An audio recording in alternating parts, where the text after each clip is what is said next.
লসাগু নির্ণয়ের একটা পদ্ধতি হচ্ছে মৌলিক উৎপাদক বা গুণনীয়কের সাহায্যে লসাগু নির্ণয়। এছাড়া আরও উপায় আছে, তো আমরা যেটা শিখব সেটা হচ্ছে মৌলিক উৎপাদকের সাহায্যে। তো এখানে আমাদের কয়েকটা জিনিস জানা দরকার, যে মৌলিক বলতে কি বোঝানো হয়েছে, আবার উৎপাদক, গুণনীয়ক, এই বিষয়গুলো আমাদের একটু জানা দরকার। তো আমরা আগে মৌলিক উৎপাদক শেখার আগে আমাদের মৌলিক সংখ্যাগুলা সম্বন্ধে ধারণা থাকতে হবে, যে মৌলিক সংখ্যা কোনগুলা। মৌলিক সংখ্যাগুলা হচ্ছে 2, তারপর 3, 5, 7 এবং 11, হ্যাঁ, এভাবে আরও আছে অসংখ্য। তো এগুলাকে মৌলিক সংখ্যা কেন বলা হয়? এগুলোকে মৌলিক সংখ্যা বলা হয় কারণ এগুলোর এক এবং ওই সংখ্যাটি এগুলো ছাড়া আর কোনো উৎপাদক বা গুণনীয়ক নেই। যে দেখো এখানে অন্য কোনো গুণনীয়ক বা উৎপাদক নেই, যেমন 2-এর গুণনীয়ক, এখানে 2-এর গুণনীয়ক শুধু 1 এবং 2, ঠিক আছে। এছাড়া কিন্তু আর কোনো গুণনীয়ক বা উৎপাদক নেই। তবে গুণনীয়ক কাকে বলে বা উৎপাদক, গুণনীয়ক এবং উৎপাদক, গুণনীয়ক বা উৎপাদক একই কথা। উৎপাদক কাকে বলে এটা তোমাদের আগে একটু জানা রাখা দরকার, বা যারা জানো তারা ভালো। যেমন কোনো সংখ্যাকে, যেমন 10 একটি সংখ্যাকে যতগুলো সংখ্যা দ্বারা ভাগ করা যায়, নিঃশেষে কোনো ভাগশেষ থাকবে না, সেই সকল সংখ্যাকে 10-এর গুণনীয়ক বা উৎপাদক বলা হয়। যেমন 10-এর গুণনীয়ক হচ্ছে 10কে 2 দ্বারা ভাগ করা যায়, তাহলে 2 একটি উৎপাদক। এরপর 3 দ্বারা করা যায় না, ভাগশেষ থাকে। 4 দ্বারা করা যায় না, 5 দ্বারা করা যায়, 5 দ্বারা করা যায়। 6 দ্বারা করা যায় না, 7 দ্বারা করা যায় না, 8 দ্বারা করা যায় না, 9 দ্বারা করা যায় না, 10 দ্বারা করা যায়,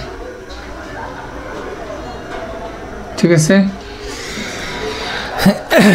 তাহলে 2, 5 এবং 10 এইগুলো সংখ্যাগুলো হচ্ছে 10-এর গুণনীয়ক।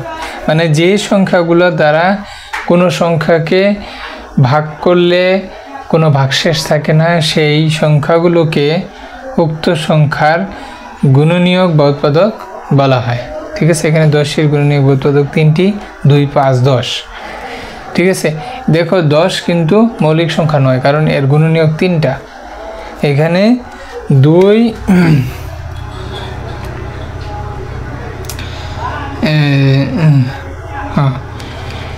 আচ্ছা, 1ও কিন্তু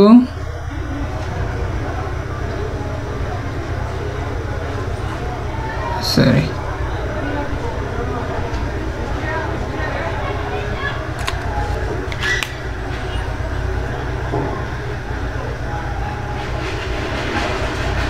আচ্ছা, এখানে 1ও কিন্তু গুণনীয়ক, 10-এর গুণনীয়ক 1, কারণ 1 দিয়েও 10কে ভাগ করা যায়। সুতরাং এখানে 4টি গুণনীয়ক আছে। দেখো এইখানে 10-এর ক্ষেত্রে 1 এবং 10 ছাড়াও আরও 2টা গুণনীয়ক আছে। তাহলে এটা কিন্তু 10 কিন্তু মৌলিক সংখ্যা নয়। 10 কি সংখ্যা? যৌগিক সংখ্যা, যৌগিক সংখ্যা। কিন্তু মৌলিক সংখ্যার যে সংজ্ঞা আছে সেটা হচ্ছে যে সকল সংখ্যার 1 এবং ওই সংখ্যাগুলো ছাড়া আর কোনো গুণনীয়ক বা উৎপাদক নেই, সেই সকল সংখ্যাকে মৌলিক সংখ্যা বলে। যেমন দেখো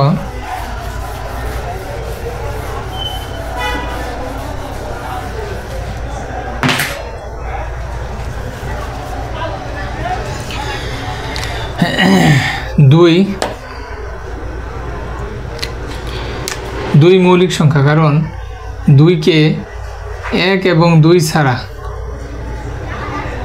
1 এবং 2 ছাড়া আর কোনো সংখ্যা দ্বারা ভাগ করা যায় না। দুইকে 1 এবং 2 ছাড়া 1 এবং 2 ছাড়া আর কোনো সংখ্যা দ্বারা ভাগ করা যায় না। আবার দেখো 3কেও কিন্তু 1 এবং 3 ছাড়া আর কোনো সংখ্যা দ্বারা ভাগ করা যায় না। তারপরে 5কে 1 এবং 5 ছাড়া আর কোনো সংখ্যা দ্বারা ভাগ করা যায় না। 7কেও করা যায় না, 1 থেকে 7। এরকম যতগুলা মৌলিক সংখ্যা যে আছে সবগুলোকে 1 এবং ওই সংখ্যাগুলো ছাড়া আর কোনো সংখ্যা দ্বারাই ভাগ করা যায় না। সেই সকল সংখ্যাকে মৌলিক সংখ্যা নিঃশেষে বিভাজ্য করা যায় না। বিভাজ্য মানে ভাগ করা যায় না, সেই সকল সংখ্যাকে মৌলিক সংখ্যা বলে। তো আমরা সংখ্যাগুলো একটু লিখতে পারি, কিভাবে দিব মৌলিক সংখ্যাটা যেভাবে দিব, যে সকল সংখ্যাকে 1 এবং ওই সংখ্যা ব্যতীত আর কোনো সংখ্যা দ্বারা নিঃশেষে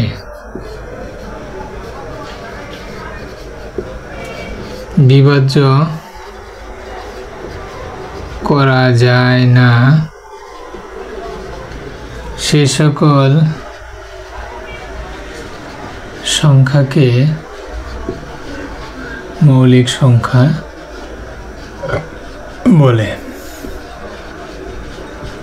তোমরা আরেকভাবে বলতে পারো, যে সকল সংখ্যার 1 এবং গুণনীয়ক কেবলমাত্র 1 এবং ওই সংখ্যাটি, সেই সকল সংখ্যাকে মৌলিক সংখ্যা বলে। তোমরা সংখ্যা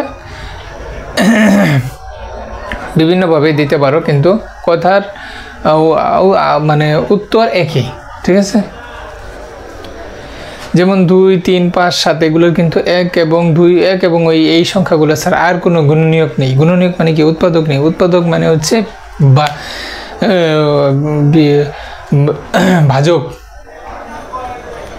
ভাজক নেই, ঠিক আছে?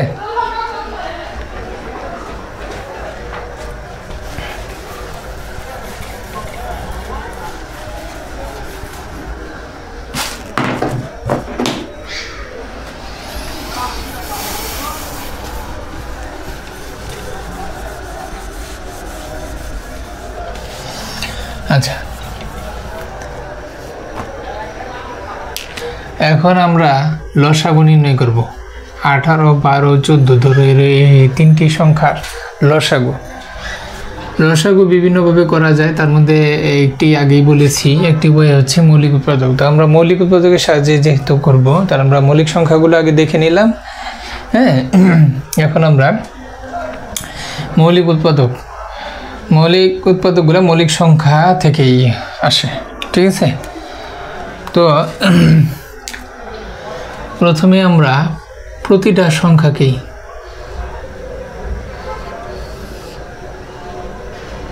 সংখ্যাকেই ভাগ করা যায় এরকম একটি মৌলিক সংখ্যা বের করি, চেষ্টা করি, ঠিক আছে? প্রথমে চেষ্টা করব আমরা যে কোনো মৌলিক উৎপাদক দ্বারা প্রতিটাকে ভাগ করা যায় এরকম কোনো সংখ্যা আছে কিনা।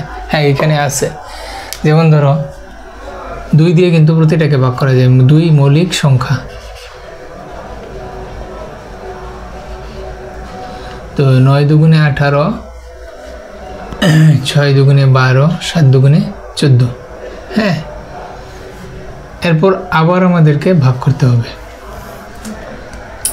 দেখতে হবে ভাগ করতে পারে কিনা। হ্যাঁ, নিয়মটা হচ্ছে এরকমই যে কোনো মৌলিক সংখ্যা দিয়ে আগে মৌলিক উৎপাদক দিয়ে আগে ভাগ করে দেখতে হবে। 2, এরপরে দেখব আবার 2 দিয়ে যায় কিনা। 2 যেহেতু মৌলিক সংখ্যা না, 2 দিয়ে কিন্তু শুধু 6কে ভাগ করা যায়। তাহলে আমাদের যে শর্ত সেটা হচ্ছে যে কমপক্ষে দুইটি সংখ্যা অন্তত, সবগুলো সংখ্যাকে যদি না ভাগ করাও যায়, কমপক্ষে দুইটি সংখ্যাকে ভাগ করা যায় এরকম সংখ্যা মৌলিক সংখ্যা ও মৌলিক উৎপাদক পাওয়া গেলে সেটাকে সে পর্যন্ত আমরা ভাগ করব। যেমন ধরো এখানে 2 দিয়ে করা যাচ্ছে না, কিন্তু 3 মৌলিক সংখ্যা, 3 যে মৌলিক সংখ্যা 3 দিয়ে কিন্তু করা যায়। দেখো 3 3 9, 3 2 6। 7 যেহেতু ভাগ করা যায় না, বিভাজ্য করা যায় না, 7 যেভাবে আছে ঠিক যেটাকে ভাগ করতে পারতেছি না সেই সংখ্যা হুবহু নিচে নামবে। আচ্ছা, এরপর দেখো এমন আর কোনো মৌলিক উৎপাদক নেই যে এটা দিয়ে ভাগ করলে যে কোনো দুইটা সংখ্যাকে ভাগ করা যাবে। 3 দিয়েও হবে না, 4 দিয়ে হবে না, 5 দিয়ে হবে না, 6 দিয়ে হবে না, 7 দিয়েও হবে না, আর হবেই না। ঠিক আছে, কারণ এদের চেয়ে বড় সংখ্যা দিয়ে ছোট সংখ্যাকে ভাগ করা যাবে না। ঠিক আছে, নিঃশেষে বিভাজ্য হবে না। তো আমরা কিন্তু এখান থেকে এখন উৎপাদকগুলো তাহলে আমরা কিভাবে লিখব? লসাগু। দেখুন তাহলে আমরা এখন লসাগু কিভাবে লিখব?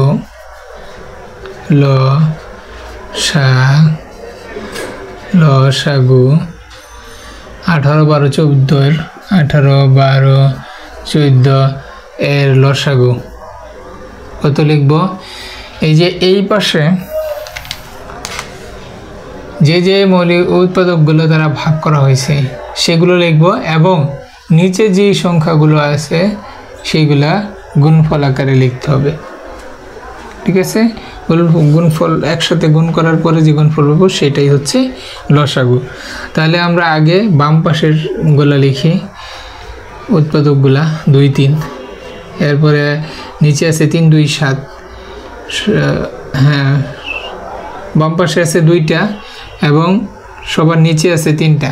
এগুলো আমরা গুণ আকারে সবগুলা সংখ্যায় লিখব। তোমরা গুণ করার পরে যে গুণফলটা আসে সেটা হচ্ছে 252। তাহলে এভাবে আমরা মৌলিক উৎপাদকের সাহায্যে সংক্ষিপ্ত পদ্ধতিতে খুব সহজেই লসাগু বের করতে পারি। ঠিক আছে, এছাড়া অন্য যে পদ্ধতি রয়েছে সেই পদ্ধতিগুলো একটু বড় এবং একটু জটিল। এটা খুব সহজ, যদি তোমরা বুঝো এভাবেই পড়বে। যেভাবে যে কোনো মৌলিক উৎপাদকের সাহায্যে তোমরা লসাগু বের করতে পারবে।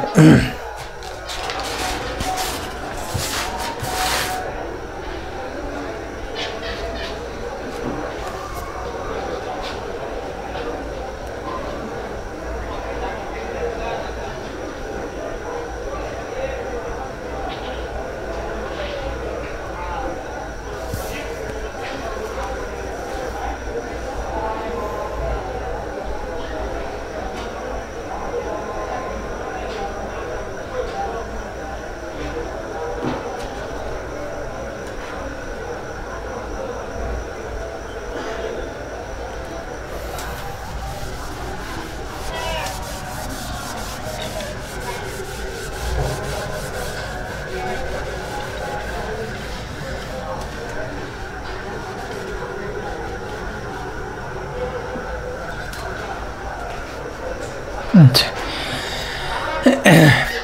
এখন মৌলিক উৎপাদক বা গুণনীয়কের সাহায্যে আমরা কিন্তু শুধু লসাগু না গসাগু নির্ণয় করতে পারি। তো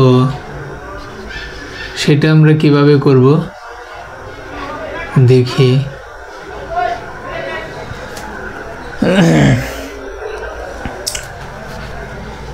যেমন 56 28 42 এই 3টা সংখ্যার যদি লসাগু বের করতে বলা হয় তাহলে আমরা যে আগে যেভাবে লসাগু বের করেছি ঠিক একইভাবে আমরা সাধারণ মৌলিক উৎপাদক দ্বারা ভাগ করব। তবে এই ক্ষেত্রে গসাগুর ক্ষেত্রে একটু নিয়ম যেটা ব্যতিক্রম, সেটা হচ্ছে সবগুলো সংখ্যাকে ভাগ করতে হবে, এমন মৌলিক উৎপাদক সাধারণ মৌলিক উৎপাদক নিতে হবে। লসাগুর বেলায় যেটা ছিল যে অন্তত 2টাকে ভাগ করা গেলেও আমরা উৎপাদক দ্বারা ভাগ করব, কিন্তু মৌলিক উৎপাদক দ্বারা ভাগ করব। কিন্তু এইখানে গসাগুর ক্ষেত্রে শুধু দুইটা হলে হবে না, সব কেবলমাত্র দুইটা হবে না, যতগুলা সংখ্যার গসাগু বের করব সবগুলা সংখ্যাকেই ভাগ করতে হবে, এমন সাধারণ গুণনীয়ক দ্বারা ভাগ করতে হবে। তাহলে আমরা ভাগ করি, যেমন 2 দিয়ে ভাগ করা যায়, 28 দুগুণে 56, 14 দুগুণে 28, 21 দুগুণে 42। আচ্ছা, দেখি তো আবার ভাগ করা যায় কিনা।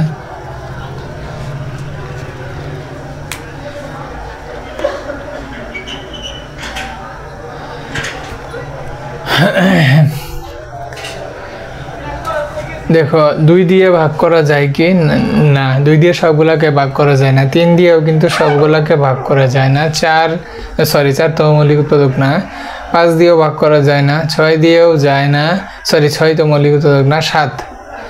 হ্যাঁ, মৌলিক সংখ্যাগুলোর মৌলিক উৎপাদকগুলোর মধ্যে 2, 3, 5, 7, 9 মৌলিক সংখ্যা, 9, 11, 13। হ্যাঁ, এগুলা দ্বারা আমরা দেখব সবগুলা মৌলিক উৎপাদককে ভাগ করা যায় কিনা। তো 2 দিয়ে যেহেতু গেছে তাহলে 2 ঠিক আছে, 3 দিয়ে যায় না, 3 বাদ, 5 দিয়েও যায় না, সবগুলোকে ভাগ করা যায় না, 7 দিয়ে কিন্তু যায়, 7, 4 সাথে 28, 7 দুগুণে 14, 3 সাথে 21। আচ্ছা, এখন দেখো নিচে যে সংখ্যাগুলো আমরা পাইলাম 4, 2, 3, এই সবগুলা সংখ্যাকে ভাগ করা যায় এমন সাধারণ মৌলিক উৎপাদক কিন্তু নাই, কারণ সবগুলাই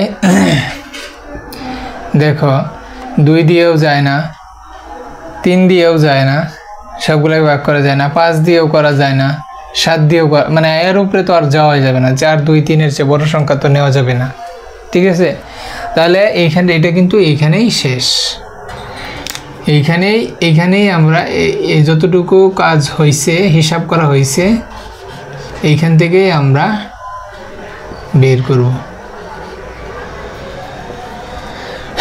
এখান থেকেই গসাগু বের করা যাবে। তাহলে এখান থেকে আমরা গসাগু যেগুলো নিব, এটার যে গসাগুর উত্তর হবে এই 3টা সংখ্যার 56, 28, 42 এর গসাগু বের করার যে এটা, প্রথমে আমরা বাম পাশের গুলা নিব, যেমন এইখানে 2 আর 7 আছে, নিচের গুলা নেওয়া যাবে না, শুধু বাম পাশে যে সাধারণ মৌলিক উৎপাদক দ্বারা আমরা করছি গসাগুর ক্ষেত্রে শুধু বাম পাশের গুলা নেওয়া যাবে, নিচের গুলা নেওয়া যাবে না, নিচের গুলা, এটা হলো নিচের গুলা নিতে হবে শুধুমাত্র লসাগুর বেলায়। গসাগুর বেলায় নিচের গুলা গুণ করা যাবে না, গসাগুর বেলায় শুধু বাম পাশের 2 এবং 7 আছে, 7 নামাইলাম, 7 দুগুণে 14, তাহলে 56, 28, 42-এর গসাগু 14। ঠিক আছে, তাহলে নিয়মটা হচ্ছে প্রথমে সবগুলা সংখ্যাকেই ভাগ করা যায় এমন সাধারণ মৌলিক উৎপাদক দ্বারা ভাগ করতে হবে। ঠিক আছে, সবগুলাকেই ভাগ করা যায়, এভাবে যতক্ষণ সাধারণ মৌলিক উৎপাদক দ্বারা ভাগ করা যাবে সবগুলো সংখ্যায় ততক্ষণ আমরা ভাগ করতে থাকব। এবং যে ভাজকগুলা পাবো, হ্যাঁ, যে সাধারণ মৌলিক উৎপাদকগুলা পাবো, হ্যাঁ, সেগুলো আমরা গুণাকারে লিখব, আর গুণাকারে লিখে যে গুণফল পাবো সেটাই হচ্ছে গসাগু।